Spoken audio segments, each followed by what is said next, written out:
كنت وعنا وناكسن dadkaan daawanay oo meel kasta oo joogtaan halkani waa Somali American TV oo si toos ah idinka soo gudbinayno studio-na ku yaala magaalada Minneapolis gobolka Minnesota ee ariga Mareykanka barnaamijkan ama waraysigan idinku soo foolay ayaa daawadayaal waxa aanu ku eegi doonaa ama waanu ku hadli doonaa khilaafka sii baahaya ama sii balaaranaya ee u dhaxeeya madaxweynaha maamul goboleedka Puntland Saciid Cabdilaahi Deni iyo ku-xigeenkiisa ama madaxweyne ku-xigeenka Ahmed Crash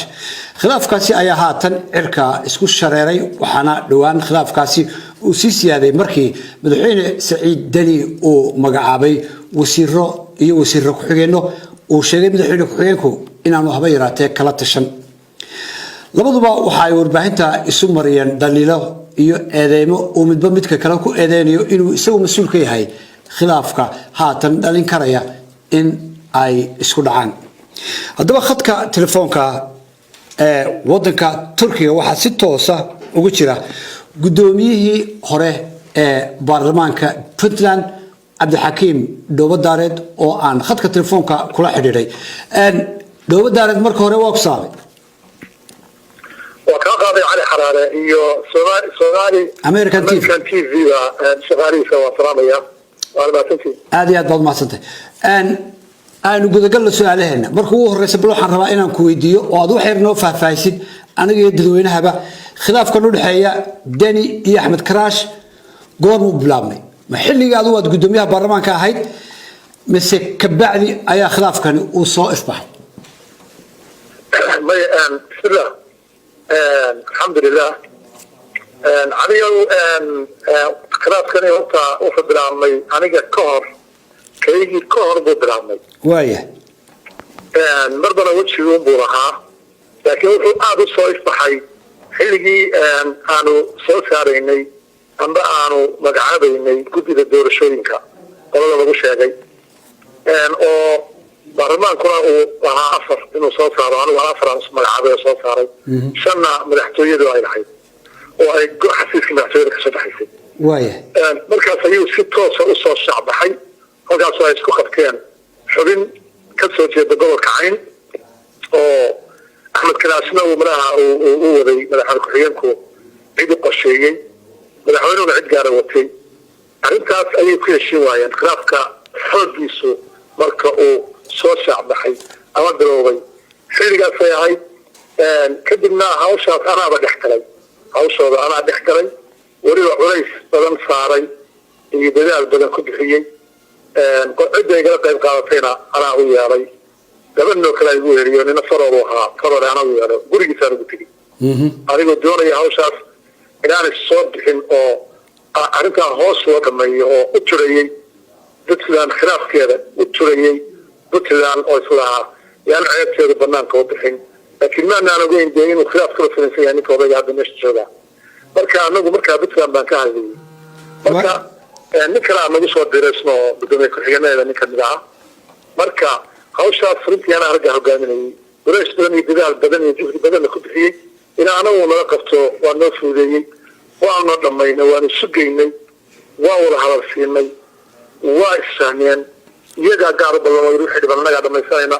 wayna dhamaysteen saasuun buuna ku dhammaaday wax dambe ma soo bixinin xilliga ah waayahay madaxweyne ku-xigeenka Ahmed Crash hadda ka hor mar uu warbaahinta la hadlayay waxa uu eedeeyay social media ama warbaahinta Soomaalida oo marar badan lagu sheego in isaga iyo madaxweynihiisu ay hayaan isagoo markaa leh warkaasi waxba kama jiraan madaxweynahana isma hayno haddaba iminka waa maxay sababta u soo laba kaclaysay khilaafkaasi uu soo noqday mar kale haddii beriga aad gacanta isu saarteen oo aad heshiisiiseen maxaa keenay hadda mar labaad inay haddana isku dhacaan waxa keenay adiga sida ila muuqato ama xogta aan ku hayo ama aan horeba ugu hayay oo aan dani meesha joogay ninkii ku saddexaad baan ahay waxaan sida ugu sareeyaan ahay Puntland labadoodana waan aqaanaa aqoon fiican baan u leeyahay xataa dadka kale aan hadda u lahayn marka arrintan meesha taala khilaafka aabe waxa uu ah waxaan mas'uuliyaddan sida loo mas'uuliyaddu adiga waa mas'uuliyad wadareed waay haddii qof kula gacanta loo wada gelinayo iyo dadka lama dhigeen ku-xigeenna lama sameeyaan cid kale lama sameeyaan hadana baa loo adigu maxaa ahaynay حيصد يلا تجارب أنا هوش هذا صرت أقول عربة لكن واحد ضد كل سنين وبرلمان ومدحوينه وكحيان وقدام برلمان وزيرو ومحكمة وحوي ونصير وبلاد ووحن قفقر قبل كريم أما قفقر عقلية كتير الدوال عن الكريه إسكاوه وولا تشرو دستور كبتلان هي المبادئ وحن كل شيء أي كل سنة بتلان الدستور كبتلان أبوه الريارة وولا تشي بتلان نتاعي واي كيدا أمريكا ماشي كم وين كان مشكلة بتشتاه خلاف كاس قابيتها سوا واي أن وهجاك wada tashi iyo wada shaqayn bay ku dhisan tahay madaxda iyo mas'uuliyiintu hawsha ay hayaan maamul goboleedka Puntland madaxweynaha Puntland waxa uu dhowr jeer ku celceliyay adiga hadda ka hor markay isqabateen waxa uu isla soo taagay Cabdixakiin Dhoobadaareed oo ah gudoomiyaha baarlamaanka haba yaraatee ma wada shaqayn karno waayahay haatan imika waxa uu leeyahay Axmed Karash oo ah madaxweyne ku-xigeenka haba yaraatee ma wada shaqayn karno marka madaxweynuhu uu leeyahay ma wada shaqayn karno qof isagana la soo doortay oo mas'uul ah waa maxay sidee looga gudbi karaa gudbi kale ma leh si kale loogama gudbi karo waxa weeye waa laba arrimood waxa laga gudbi karaa mid waa iska daray laakiin mid baa asala waxa laga gudbi karaa Puntland dhibaatada ka taagan iyo shaqayn la'aanta iyo maroorsiga iyo madaxadayga iyo imtixaanka ka jira waxa laga gudbi karaa Saciid Cabdullaahi Deni oo iscasira ama masuuliyadda iskaga tago oo ummadda u daagan masuuliyadda waayo Saciid baa loo shaqayn karin aniga waa sax waxa la dhoobo waa kan waa nin abaabad waa nin kana usaga lahaa waa nin adag waa nin kana waa nin ma waa kan waliba anagu kala shaqaanahay maxaa shaqo ay keenayay anigu institution baan oday wahaaleelo hay'adda dalka u sareysa baarlamaanka sidoo waa fulin waxaan isugu iman karaa ma jirto shaqada noo dhaxaysa laakiin kaliya waxaan isku haynaa waxa ahayd waa kaaliya taydaba aniga waxa la iga dambeeyo mas'uuliyadda iyo tayda ala iga dambeeyo haddana tay isku haystaan Karash waa kaaliya taydaba tii taydii la iga dambeeyo oo hadda sida cidgeysay meeshii waa la garan kartaa hadda guddoon baarlamaan meel maqashay meel uu taagan yahay iyo meel uu ka hadlayo iyo shaqooyinka iyo dadka isaga lahaa sidii aan hore u qaatay buu qaadan lahaa haddii qof jiro oo ma yahay ama guddoon baarlamaan jiro ama baarlamaan macnadi jiro hawshan iyagaa soo dhex geli lahaa because iyagaa doortay iyagaa odhan lahaa waxaan joojiya dalkii dadkana ku ciyaarnina khilaaf looma baahno cidda khaldada eegayan adaa khaldada jooji baa la odhan lahaa waa qof wuxu ama madaxweynaha ha ahaado ama wuxu doona ha ahaado marka waxa weeye taa iyada way helaan inay halkaa cid adag iyo cid wax u sheegtay ay ka baxdo waa ku guuraysta kan hadda jirtaana waa tii mid lamida waa in ninka meesha laga saaro oo la keeno nin aan waxba ku khilaafin iyadoo yeesmaan oo sidaa ninkaa loo waayo meelu taagan yahay meelu jooga toona arrintu marka waxay ka socotaa khaladkuna uu ka jiraa wada tashigii iyo wax wada lahaanshihii Puntland baa meesha ka baxay oo maqan waa intaa dhibaatada waayahay Dhoobadaareed marka madaxweynuhu leeyahay ma wada shaqayn karno madaxweyne ku-xigeenka markuu leeyahay madaxweynuhu gudoomiyaha baarlamaanka ma wada shaqayn karno ma dastuurka Puntland baa sidaa dhigaya mise waa awood maroorsi iyo dictatornimo uu madaxweynuhu gooni u leeyahay oo uu doonayo in wax walba isaga hoos yimaadaan maya dastuur Puntland oo dhigaya ma jiro dastuurka Puntland mabaadiida uu ku dhisan yahay oo qodobada ugu horeeyay Puntland inay wada tashi la wada leeyahay arrinteeduna ay tahay wada tashi ayaa ku qoran dastuurka Puntland ma qari karo nin baa waxa wada ma qari karo waa wax la yaqaan waa la hayaa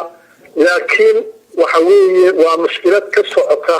iyo hoggaan xumo iyo mas'uuliyad xumo iyo kabaasati la'aan iyo dictatornimo waxaas oo dhan waa isku rantay oo ka socota dhinaca Saciid madaxweynaha Puntland qof kasta oo yiraahdo waxaas ay khaldayeen sida ma ahana ma wada shaqayn karo weeye arrinta xigtaa meesha baawarkina waa tadaqayna waa tawana ma shaqa baxa Saciid Deni waxa uu ku eedanaya madaxweyne ku-xigeenkiisa Axmed Karash inaanu shaqadiisa aqoon ama aanu garanayn shaqada madaxweyne ku-xigeenku waxa ay tahay waxaana uu ku tilmaamay markii isagu uu qeexayay shaqada madaxweyne ku-xigeenku in ay tahay in uu noqdo caawiye ama isagu uu markaasi baritaarayo hawshii madaxweynaha laakiin wax kasta iyo qalin kasta uu saxeexayo madaxweynuhu sidaa miyaa adiga ahaa gudoomiyihii hore ee baarlamaanka Puntland in ay ku dhisan tahay qaanuunka iyo shuruucda iyo dastuurka Puntland in madaxweyne ku-xigeenku yahay nin madaxweynaha maqla oo hoos fadhiya oo aan wax awood lahayn oo caawiye ah ama isagu markaasi kaaliye noqon karaya arintu ma sidaas ah عليو دول كتار قلت عليو هل بقول شيء واي Puntland أنا هاد وين عمل لوجا عمل ولا بستي أما أنا كان لي من وقتي هذا أنا كان لي أنا ولا فش لكن كان هذا شفتا دستور وقضاء حكومة وقانون الغابة من الأورنجو واي وحكت كذا حدي مركب Puntland في وجه الليو ووضعها مسؤولين كذا ووضع دورتي أرنتنا أي مسؤولية وزارات هاي معمل كم يشتم كم دولي جاي حبيت هاي مدحوينه وفد مدحوين كحيان كوفيلية وعلى القاع وريدا حرية بنا منك مدحوين كحيان كوحونا أنا شو بقفة وحى وهي الوقوقها أو يرابا حضرا حجر دلاتي أسكتاني هل كان يقول علي دو دار محاتر وحو قرر محايا markii hore oo dastuurka la sameeyay ayaa waxa kan aan madaxweyne ku xigeen horta wax weyn oo deen macnaheedu loogu qorin meesha way laakiin saasay tahay intii saas uu ku qanacsanaa waa ku filan tahay waa intii hadda inta isku haysta yaray waxaana ugu muhiimsan waa ku sheegay cadiyo waxyaabaha u qoran madaxweynaha marka wax kaaga taataabtay inta way waa tashi madaxweynuhu inuu la tashado markuu magacaabayo ama erayo mas'uuliyiinta sarsare ee dawladda ama mas'uuliyiinta way markuu soo saarayo tashigaasi waa dastuuri waa khasar maaha choice maaha way dastuuri laakiin choice waxa ah talada uu siiyo inuu wada qaato iyo inuu qayb ka qaato waa choice yada way xaqna oo waa wuxuu xaq leeyahay laakiin tashiga choice maaha okay waxa xigto oo kale inuu wakiisho wixii shaqooyina oo madaxweynaha kale oo hawsha madaxtooyada ama shaqooyinka dalka laga qabanay inuu u wakiilan karo madaxweynuhu oo wada kala shaqada madaxweynaha loo soo qabo way waxa kaloo saddexaad waa kuwa ugu muhiimsan baa ku soo qaadaya waxa saddexaad ugu muhiimsan waa inuu matalo marka uu maqan yahay oo dalka isagu madaxweyne ka yahay way oo mas'uuliyadda madaxweynenimo isagu ku shaqeynayo ma aha in dibadda laga soo amrayo markuu maqan yahay dalka maqan yahay waa inuu isagu ku shaqeynayo مسؤولية مدحوين النمو شقني مدحوين على مقابلة قامدي قادنا يو مدحوينه هذي الدرك كنا غيّانا وسوي ثلاثة يعني مكان. أوكي. وأنت أقول إنسان لكن هو هذا أنت رسخته وتشجي هذا وحن بريك هو عدينا يا هذا مسؤول على جوي زيادة وحنا بدري وحنا مقعد. تشجي لكم أنا نسيا يعني كأسدتوك حتى ورا معي. ماذا؟ أنا نسيا وكرياي أقبل يقولها أقتل وأنا بيشيل بكير ذاك مركز يورنيا وفش كوراي أنا أقبل يقولها أقتل تاني كرياي هذا خلاص عشان ما مقعد كره. وايه. لما حاولنا كل حاجة كيسي شو الله ضبط شغال بالسوق كحي عدي مركز أحمد كلاش كوكب سوى شغال يسوي له طلب يدوا وخف الأقارة أحمد بعد الدرامية. وايه.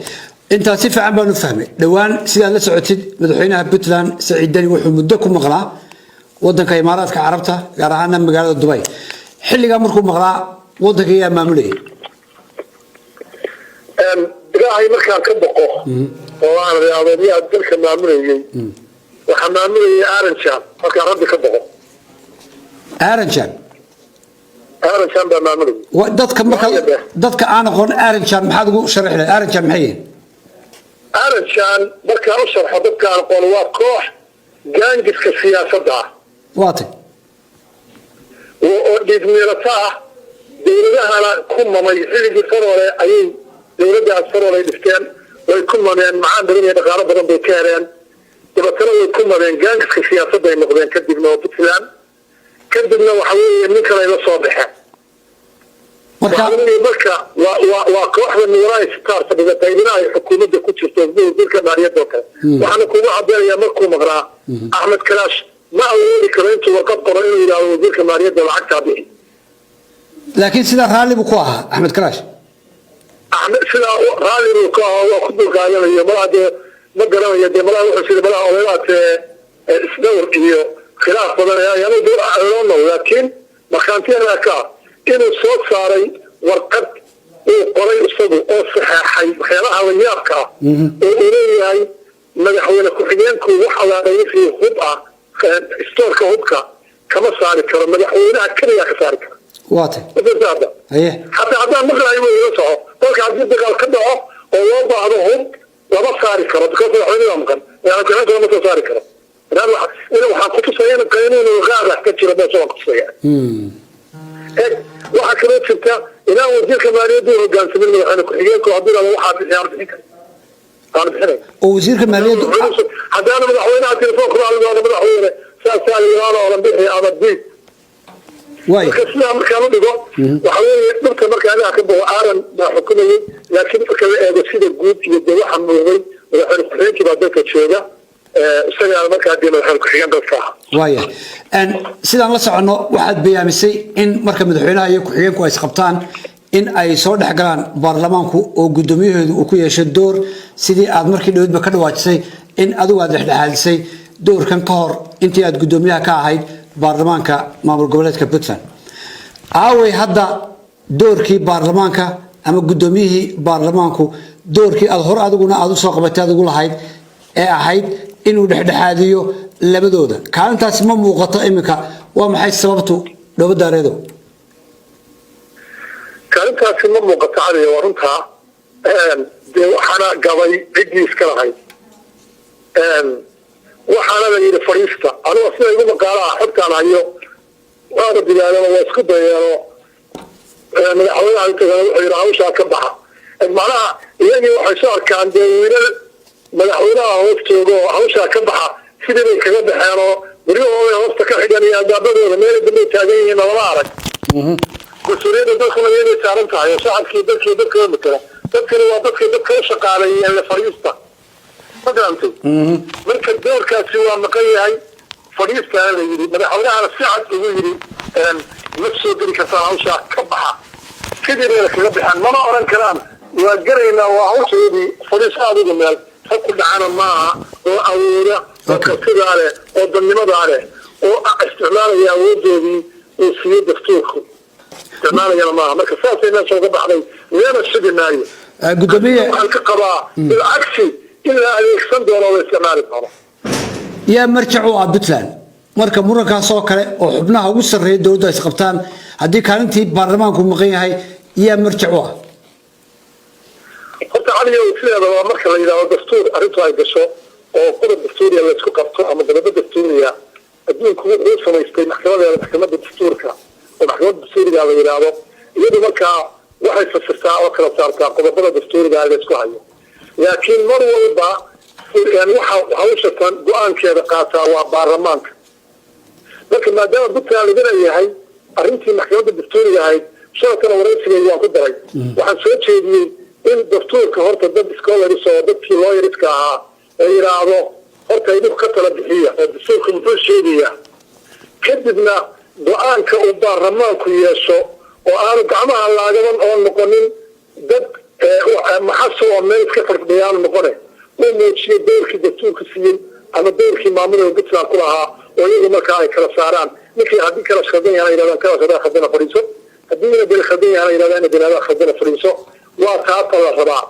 marka tii maxkamadii eeg laba ayaan daraa markaa meeshaa ka jira caliyo kow maxkamadii dastuuriga lama hayo oo waxyaabihii aan hadda ku jiray aan doonaya inaan sameyno dagaalka waay laba baarlamaankiina rabay inay wax kala saaraan oo iyagu ay soo galaan hawsha oo shaqada lahaana maba aaminsanaba inay shaqada leeyihiin oo waa dadka hadda iska noqday hoomada u muuqdo oo meelay joogaan iyo meelay ka hadlayaan aan maqale dushooda lagu gorgortamayo leeyahay lacag baanu sheegaynaa karaasna iyagaa eri doona labada ayaan daraa ka jira puntland marka waxaa lagu kala bixi karaa ama waa qaynuun oo kaan sheegayo waa qaynuunkii hawdka iyo miyiga oo maxay ahaydeen soconka ahaa amba waxa weeye waa in caqli shaqeeyo cid kale alla keeno ama awood ka sareysa ha noqoto oo soo farjeysay dowladda federaalka oo kale oo iyada laftigeeda hadda aad moodid in sidii loo daacinayo loo lahaa shuqul kuma leh hadda ciidankeeda cararaysa oo aragtida dadkaana siciid leeyahay siciidani leeyahay oo dalka aan soo argana iyada xukunto oo meesha wax ka qadaya faraha la soo gasho waaya waxaan rabaa iyadana inaan ku weydiiyo maadaama doorka dhexdhexaadka cidda noqonaysa aynu hadal hayno kaalinta isimada puntland tusaale ahaan markii adigu aas qabateen madaxweyne saciid deni isimada puntland idinma soo dhexgelin kamay hadlin arrintii ka dhacday baarlamaanka ee wiilasha lagu laayay hadda oo uu jiro dhaqdhaqaaq ciidan oo axmed karaash ciidamadiisu ay dhaqdhaqaaq ciidan aaga ka wadaan oo baabuur iyo dhalinyaro fara badan oo doonaysa inay axmed karaash u dagaalamaan ay baabuurtaasi saaran yihiin oo xilligii ay doonto ay dhici karto in laysku dhaco iyo madaxweynaha puntland oo isaguna ciidamadiisii heegan ka dhigay ama diyaarsaday oo diyaar u ah in ay dhici karto in laysku dhaco waxaa soo dhex galay isimadii ama hore u sheegay in xilligaaga isimadaasi aanay idin soo dhexgelin isimadu puntland weeyaane gudoomiye dhowdaareed xaalkoodu ma ishaafalata iyagu ma dowladday la jiraan iyo madaxweynaha oo marka marxalad carqalad la gelinayo madaxweynaha ayay isku dayaan inay badbaadiyaan mise waa dad ay ka go'an tahay cid alla ciddii mas-uula ee puntland u taagan mas-uuliyaddeeda in ay kala dhex galaan oo ay ku hagoogtaan arrintaas waa su-aal aada u wanaagsan waa laba qaybood isimadu waaya waa qayb ina deni aanu arki karin ogolayna sistamka dowladnimo iyo dowladii puntland sideedaba shimadu waxay ahayn dadkii masiirka puntland ahaa wey waa golihii odayaashoo kale bay xisaabtanaayeen puntland xisaabtanaayeen waaya oo laakiin aan legitimate macnaha ahayn oo dee aan dastuur ku qoray laakiin maxay ahaydeen puntland walba gentleman agreement wax lagu dhisay bay ahaydeen saasay ahayn iyaga aan dhiso sal wahaa laba qaybood bay noqdeen marka dadkaa kuu soo ururiyo qayb uu isagu ka saaray meesha oo aan arkina karin naqlina karin hawl leeyahay inaan geli karin hawl puntland leedahayna uu ka ilaaliyo oo ismadii waaweyneed u badan waaya samad garanin si fiican iyo qola isu aragta dowladda inay leedahay puntland qola gaari ay leedahay qoladaasna cid kasta oo kasoo horjeeda ama carqaladeynaysa maxay ahaydeenay inay ku eegtaan oo dowladda meesha ka saarto gar iyo gardarro labadaba qoladaasi marka hal bay dheeryihiin kuwa kale hadday arkaan in wixii adeeg yihiin waa soo galaan oo dowladda u dhaqaan kuwaasi kuwa aniga aha jooga sooma garan goboladaasay joogaan kuwa kale iyo meelaha lamidkaaday joogaan marka waxay u dhaqaan maxay ahaydeenay dowladda u dhaqaan oo waa soo galaan hawshoo markaa waxbay dejiyaan hadday arkaan baqshada xagga dowladda ay ku janjeedho marka kalena hadday arkaan dowladdu inay iyadu ay dowlad soo baxsan tahayna albaabadooday xidhaan oo maradooday hoosta ka galaan meelay joogaan iyo meelay jeclan yihiin midnana lama maqlo waxna ma daahiyaan waxna ma dhibaan labadaa qolo qabsan waayahay waad mahadsantahay su-aasha kalean ku weydiinayaa gudoomiye waxa weeye marka khilaaf u yimaado inta badan waxaa haysta madaxweynaha iyo dadka ama beelaha ka soo jeeda sool iyo sanaag sidaan la soconana puntland hadda wanagii isimada ka hadlaynay odayaasha beelahaasi puntland wada dhisay waxay ahaayeen asaaskii seeska u dhigay in puntland ay shaqayso ay maanta taagnaato waxay u ekeed meel la wada leeyahay oo loo siman yahay xuquuqdeeda arrimahaasi oo dhan marka laga soo bilaabo 1998 oo la yeegleelay puntland ilaa iyo haatan hadallada ka soo baxa puntland mas'uuliyiinteedu inta badan oo siciidani uu ugu badan yahay carabkana uu ku hayo waxa eedda la saaraa had iyo jeer oo uu yidhaahdaa beelaha ka soo jeeda sool iyo sanaag waxay u xagliyaan dhinaca somaliland sidaas daraaddeed puntland waxay doonayaan in ay burburiyaan oo ay gacantooda ku burburto idinku gudoomiye markii aad gudoomiyaha baarlamaanka ahayd iyo haatanba labadiina sool iyo sanaag labadaa gobol dadka ka soo jeeda garow markaad joogtaan ma waxaad isu aragtaan ama isu matashaan in aad tihiin dad marti ku ah puntland mise dadkii wada yeeshay oo xaqa ku lahaa ayaad soo arkayseen waa maxay waxa dhabta ah ee fikirka sool iyo sanaag ay puntland ka aaminsan yihiin sabab fiican way cali wallahi waxaan soo arki jiray mise hadda oo aaminsanay mise waxaanu aragnay واي waxaanu aaminsanaynoo isaarki jiray inaanu nahay dadkii puntland wax ka dhistay oo wax ka yagleelay oo mandatka puntland bixiyey oo wax ku leh oo dhistay waxaadna ka garanaysaa qaabka u shaqaynayna masalan anigoo kale qaabka u shaqaynay waa ogeyd wixii somaliland aan ciidamo ka dirayay iyo wixii aan guddoomiyaal ka soo saarayay iyo wixii aan dagaal kula jiray waa ogeyd laakiin waxaanu ogaanay inaanaan ahayn baanu ogaanay oo waxaanu aaminsannahay aan dadka meesha joogaa nala aaminsanayn واضح waxaana daliilkuugu ah inaanaan ahayn anigu mas-uul baan ahaa wixii meeshaa ka dhacayna waa ogeyd oo ges iyo khalad ah inta khalada laysku daray baarlamaankii baaba soo weeraray kow isagoo xidhan baa la furtay oo sharci darro lagu furtay 2 ilaaladiisii baa lagu laayay 3 maydkii ooyaal baa lagu dul codeeyey 4 weli miyaad aragtay isim ka hadlaya ama siyaasi ka hadlaya ka soo jeeda beeshaa meesha degan oo ka hadlaya oo leh khalad baa la galay ama isim ama siyaasi dadka halkan bay dhigo shacab iyagu waxba hadda loo jiraa ma jiraan ma jirin ano waa ma dhicin taasaa marka waxayna tustay waxaanu aaminsanayn inaanay meesha ka jirinin ee annagu aanu khalad fahmnay xilligaas baan ogaanay laakiin markii hore waxaanu aaminsanayn saasay ahayd ficilka saxda oo waagii hore lagu daqamaynaa saasay ahayd malaha waa iskhiyaamaynaya xaliya واي مثلا مثلا ismada hadda kala hadlayo kale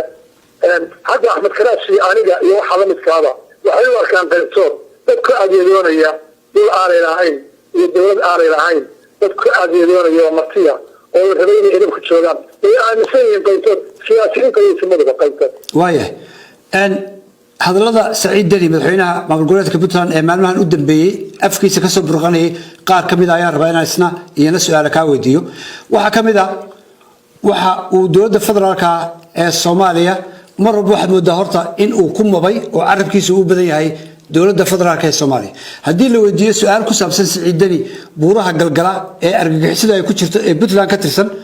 waxa su'aasha jawaabteeda uu ku bilaabaya waxa mas'uuliyad darro aan ku tilmaami karayaa madaxda dowladda federaalka oo hagraday in arrimahaasi ay wax ka qabtaan hadal haynta madaxweynuhu dowladda federaalka hadal hayo waxaan tusaale gaaban soo qaadan karaynaa xalane ama xarunta xalane Muqdisho oo ku tilmaamay in madaafiicda hoobiyaha ku soo dhacda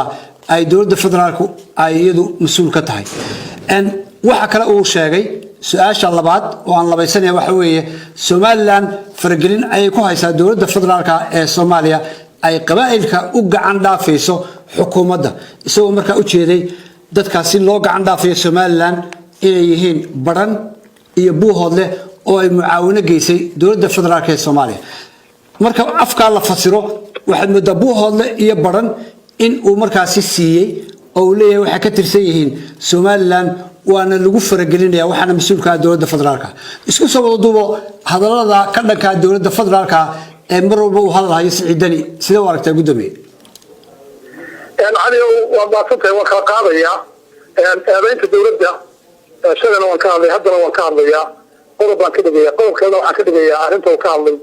وين الصومال اللي عند الدولة تقاين الدجال كهوريسه لكن أنا هار مرينا يا بنت الدولة وأنه ده أنت السعيد أروح هذا الحنسية هاي ميه أفكي سيدي اسمه المايان أنا ما كان هذا سيري وايو waxa uu ku hadlayo oo bal ilaahda ku dhaariyo mas'uul uu sheeganayo oo uu leeyahay dowladda dhammayd ee dalka wixii kala wada waxay shiraadeen ama ay yiraahdeen ayaa xarana oo meesha magaalada xukuntay ah la hoobiyaa la dhacayso weeraraysa gudoomiyaashii goboleedyada iyada laysay maxay qaraxii yariisay iyada ka dambeysay ilaahay baa ku dhaariyay ee afkiisa dhigiis maqlayaan waa ma yaa la oran karaa وأمرك الليات وأنغر تلوحي الحب حوالي وأنا فوتها وحكست أول السوق هذا وعليه وغفر الله غفره وأقول الدولة دي هذا خدم بيسي مركا يقول ولمن دوقات دولة المقران سعيدنا سعيدنا وقلنا عنادين هذا الخلط كانوا يقول صاريا وحكو صاريا ذلك iyagaa xukuma oo ka taliya dalka soomaaliyeed dowladda legitimateska ahayd oo sharciga ahayd dawayada meel kastoo khalad ka jirana inay saxaan oo farageliyaan xaq waajiba oo dastuuriya oo aakhirada weydiin doona bay ku tahay taa iyagaa gabay horta way gabeen ma fahamtay siciidna wax kasta oo dhaca haddii qodaximido waxoonaya dowladda federaalka waa meesha dhigtay marka taa waxaad moodaa waxa weeye waa wax runtii aanan moogtahay aan la garan karin dee waa afar la aafiyo baan oran karaa waa tahay runtii laakiin qofka caqli sariir ma lihi eedeynta siciid adeegsanaya wax dhici kara iyo wax mandiqa ibn aadanka qofkaa geli kara inaanay ahayn qof walba u caddahay taas qof walba wuu arkaa dowladdaa wax qarxinaysa siciid bahashii marka coraada ahayd dowladdaa u qabay meel xun bay la maraysaa wax badan baan ka waaninay oo qaadan waayo laakiin hadda meel xun bay la maraysaa eedu doona uga dhici doonaa taa intaasaan kaga gudbayaa ka labaad oo ah dalka wax la geeyey waan ka hadlay macaawinada dowladda u keentay waajibeena ku ahay dastuuriya dowladda oo dalkeedii dadkeedii bay ahaay laakiin waxaa caddaatay wixii loola jeeday somaliland protectorate bayna horta ahayn dalkaasi ahaa goboladaasi macnaha dowladda muuse bay xukumo ma nihin laakiin somaliland protectorate bay ahaayeen waa sax